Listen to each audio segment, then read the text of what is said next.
3 ditambah 74 itu adalah 117. Jadi jawabannya C. Oke.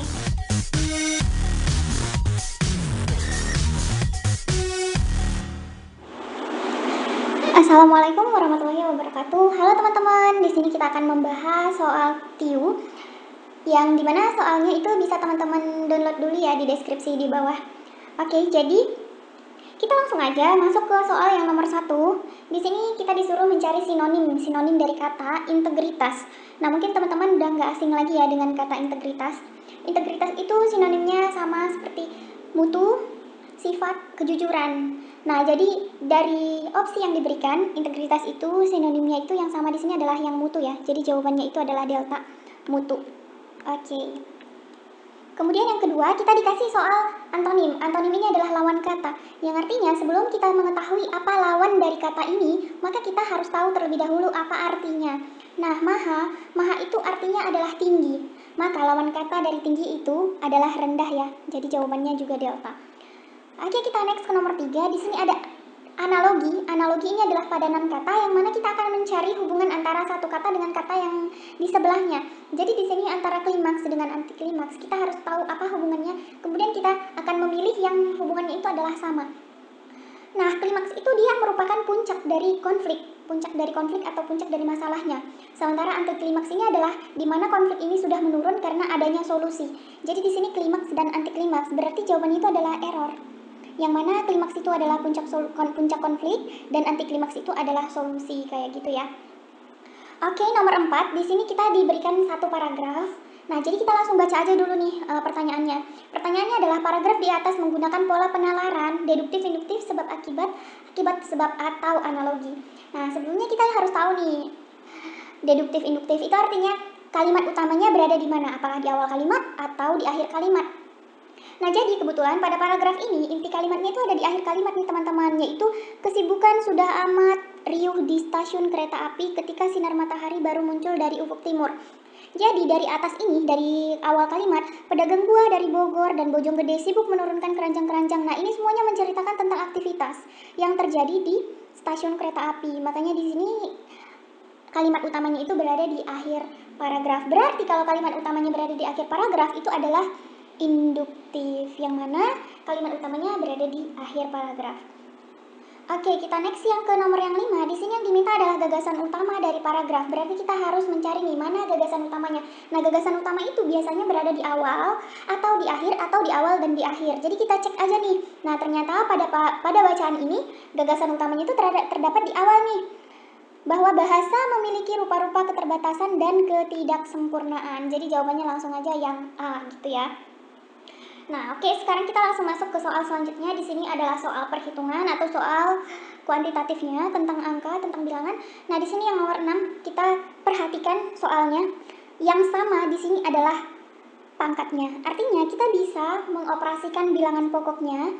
Nah, belakangan nih pangkatnya. Berarti kita bisa buat kayak gini nih, teman-teman. 32 dikali 27 dibagi 18. Nah, ini pangkat setengah. Nah, ini kan bisa kita sederhanakan terlebih dahulu. 27 dengan 18 boleh sama-sama dibagi 3. Nah, jadi ini 27 dibagi 3, 9, 18 dibagi 3, 6 ya.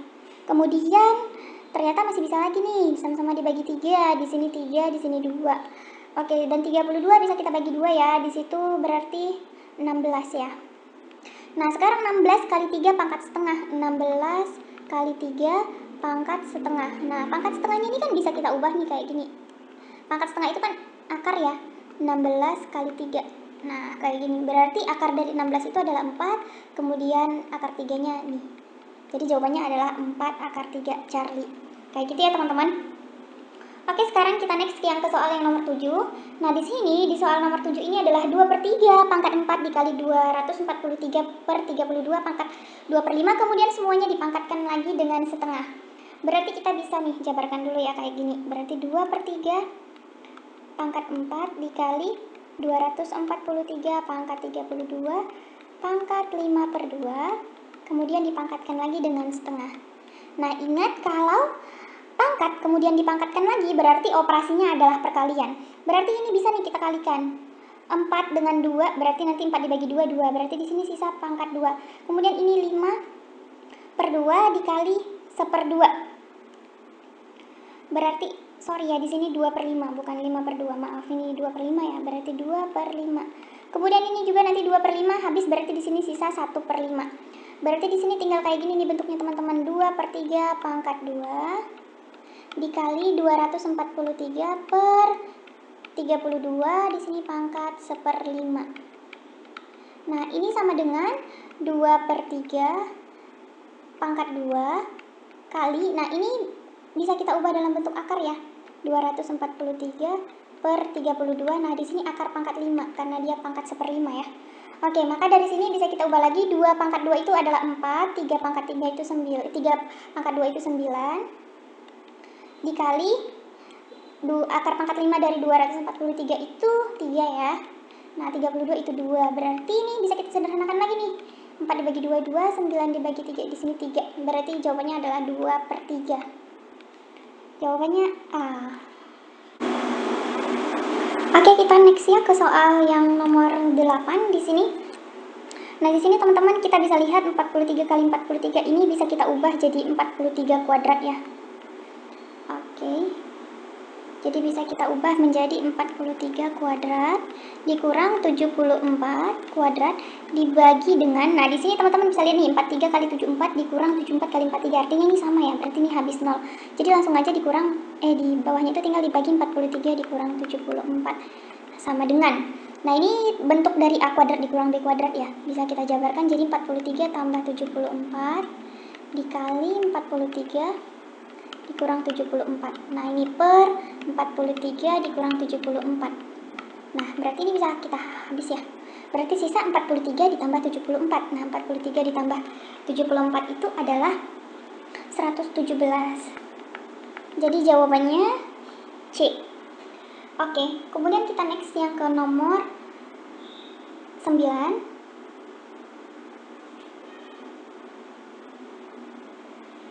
Akar pangkat 3 ya, dari X pangkat 6, Y pangkat 6 ditambah akar dari X pangkat 4, Y pangkat 4. Berarti ini bisa langsung aja kita buat X pangkat 6/3, Y pangkat 6/3 ditambah X pangkat 4/2, Y pangkat 4/2. Nah, boleh juga kayak gini, atau boleh juga langsung ya.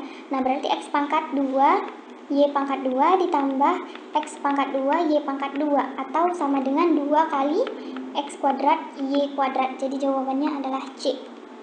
Oke, kita next sekarang ke yang nomor 10. Nah, ini untuk soal yang nomor 10, Ado dan Adi terpisah sejauh 180 km. Nah, berarti jarak antara si Ado dan si Adi itu katanya 180 km. Kemudian mereka ingin bertemu di kota Ki. Kecepatan mobil Ado 72 km per jam. Nah, ini si Ado 72 km per jam. Dan dia berangkat pukul 7. Startnya pukul 7. Nah, kemudian si Adi menggunakan kecepatan 144 km per jam, 144 km per jam, di mana dia berangkat lebih lambat 30 menit, artinya dia berangkat 7.30. Nah, jika mereka berdua sampai di kota Ki pada saat yang bersamaan, berapakah selisih jarak yang sudah ditempuh Ado dan Adi? Berarti kita harus tahu dulu nih, mereka bertemu itu pada jam berapa. Nah, berarti ini kita cari rumus, menggunakan rumus ini ya, waktu bertemu. Oke, berarti kita cari dulu jarak yang sudah ditempuh oleh si Ado itu berapa. Nah, di sini kita cari T bertemu mereka. Nah, kan yang berangkat duluan nih si Ado, jam 7 sampai jam 7.30 baru si Adi juga berangkat. Artinya selama 30 menit si Ado ini sudah berjalan lebih dahulu. Berarti kalau 1 jam dia mampu menempuh 72 km, berarti setengah jamnya dia mampu menempuh jarak 36 nih. Berarti dia sudah menempuh di sini nih 36 kilo. 36. Nah, berarti sisanya ini 180 dikurang 36 ini adalah 144 lagi ya.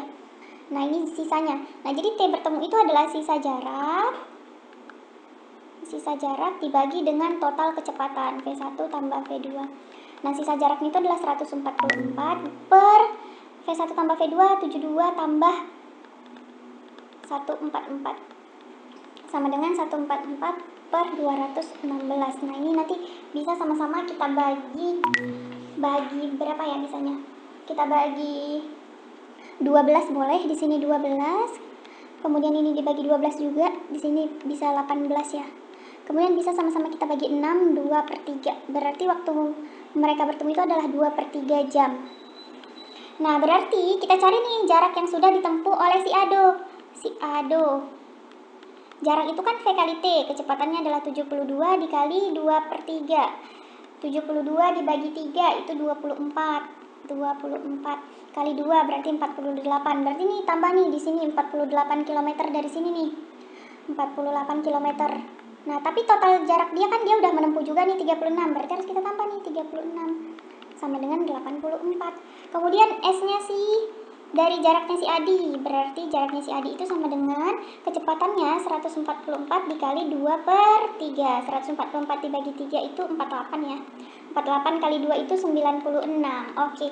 Nah, yang ditanya adalah selisih jarak yang sudah ditempuh mereka, berarti 96 dikurang 84 itu hasilnya adalah 12 km. Nah, ini deh selisih jarak yang sudah mereka tempuh. Kayak gitu ya jawabannya A.